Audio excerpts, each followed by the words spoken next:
ও মা, এই দেখো বাজার থেকে কতগুলো দেখো কাঁকড়া নিয়ে এসেছি, আর কাঁকড়াগুলো সাইজ দেখো এইসব বড় বড়, দেখেছো কত সুন্দর কাঁকড়াগুলো। আজকে কাঁকড়া মাছ দিয়ে তুমি নিরামিষ ভাবে যে কাঁকড়া কষাটা করো না, সেইভাবে রান্না করবা, কেমন?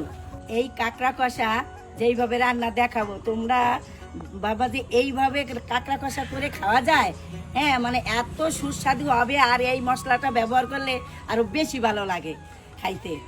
মাছটা এত সুন্দর, এই তোমার ওই আমি তো পেঁয়াজ রসুন দেবো না, কিন্তু নিরামিষভাবে যে কাঁকড়া কষা এত সুস্বাদু হয়, আমি সেই সব মশলা ব্যবহার করবো আর কি।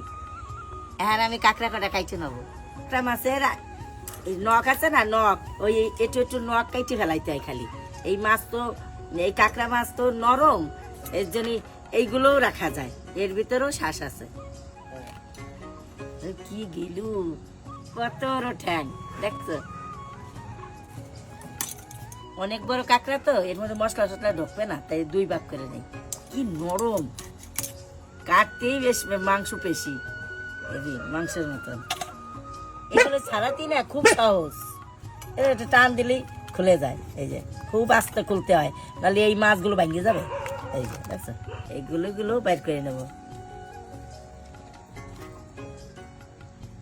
শক্ত তো বটিতে কাটা যাচ্ছে না, তাই আমি দাও দিয়ে ভাঙবো এইগুলো মাথা।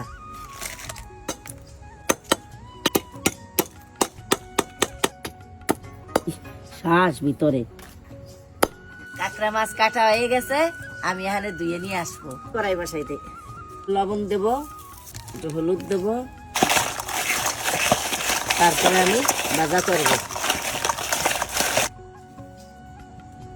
তেল গরম হয়ে গেছে, আর আমি কাঁকড়া মাছ কাটা দিয়ে দেবো।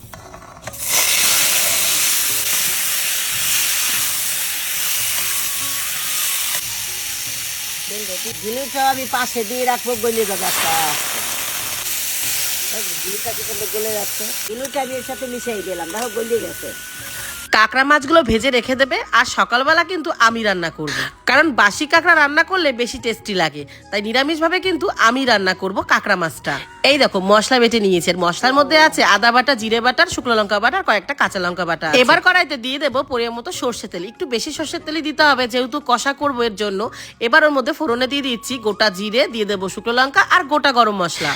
এবার দিয়ে দেবো মশলাটা কষানো প্রায় হয়ে গেলে তখন ওর মধ্যে দিয়ে দেবো টমেটো কুচির সাথে মশলাটা কষিয়ে নেওয়ার পর ওর মধ্যে দিয়ে দেবো পরিমাণ মতো হলুদ, লবণ আর স্বাদ অনুযায়ী একটু চিনি। ভালো করে মশলাটা কষানো হয়ে গেলে ওপর দিয়ে তেল ছেড়ে দিলেই তখন কিন্তু ওই পর্যায়ে দিয়ে দেবো ভেজে রাখা কাঁকড়া মাছগুলো। এবার মশলার সাথে কাঁকড়াটাকে কিন্তু বেশ ভালো করে কষিয়ে নিতে হবে অনেকক্ষণ ধরে। চলো মশলাটার দিকে ভালোভাবে কষাতে থাকি, আর তোমাদের সাথে সুন্দর সুন্দর কিছু কমেন্ট শেয়ার করি। বিশুক বলেছে, দিদি আমি হায়দ্রাবাদ থেকে তোমার ভিডিও দেখছি, থ্যাংক ইউ বিশুক। মিষ্টি রায় বলেছে, আমি নিউটাউন থেকে তোমার ভিডিও দেখছি, প্লিজ দিদি ভাই আমার নামটা নিয়ে নিও, হ্যালো মিষ্টি। জাসমিনেরা এসকে বলেছে, আমি তোমার ভিডিও সব সময় দেখি আর খুব ভালো লাগে, আমি আসাম থেকে তোমার ভিডিওটা দেখছি, থ্যাংক ইউ জাসমিনা। পূজা বাপি দাস বলেছে, তোমার মায়ের হাসি মুখের কথাটা বেশ ভালো লাগে, দেখলেই বোঝা যায় খুব সুন্দর মনের মানুষ, ভালো থেকো সবাই, আমি কল্যাণী থেকে তোমার ভিডিও দেখছি, থ্যাংক ইউ পূজা এত সুন্দর কমেন্ট করার জন্য। রাজনন্দিনী কমেন্ট করেছে, আপনার মায়ের ভিডিও আমি বাংলাদেশ থেকে দেখছি, খুব ভালো লাগে দেখতে, থ্যাংক ইউ রাজনন্দিনী। প্রত্যেককে অনেক অনেক ধন্যবাদ আমার ভিডিওতে এত সুন্দর কমেন্ট করার জন্য। এই দেখো তোমাদের সাথে কথা বলতে বলতে এদিকে কিন্তু আমার কাঁকড়া মাছটা রান্না হয়ে গেছে, ভালো করে কষানো হয়ে গেলে কিন্তু পরিমাণ মতো জল দিয়ে দিয়েছি, আর নামানোর আগে দিয়ে দিয়েছিলাম গরম মশলা, ব্যাস রেডি হয়ে গেছে কাঁকড়া মাছের রসা।